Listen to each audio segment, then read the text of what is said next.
Hello, আজকে আমি তোমাদেরকে একটা স্টাইলাস বানিয়ে দেখাচ্ছি। দেখো, তোমরা যে কোনো পেন নিয়ে নিতে পারো। পেন নিয়ে সেখান থেকে রিফিলটা আলাদা করে নিয়ে রিফিল আর নিবও আলাদা করে নিও, কারণ ওই নিবটা তো কোনো কাজে লাগবে না। দেন দেখো, এইভাবে তুলো বেজিয়ে নিলাম। তুলোটা একটু শক্ত করে বেজিও।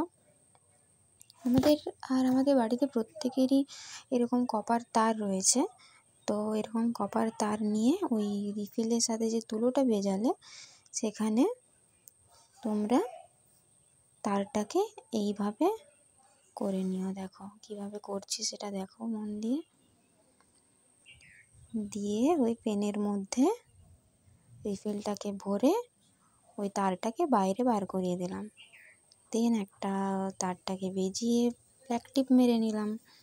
এরপর তোমরা যখনই কপার তারটা দিয়ে কোনো ফোনে লিখবে, নোটবুক মানে ফোনের যে নোটবুক হয়, ওগুলো নোটস বানানো হয় না, ওইগুলোতে লিখবে। তো তখন দেখো কীভাবে কি সুন্দর লেখা হয়। যদি তোমাদের এই ভিডিওটা কাজে আসে তবে like, comment, share and subscribe করে রেখো।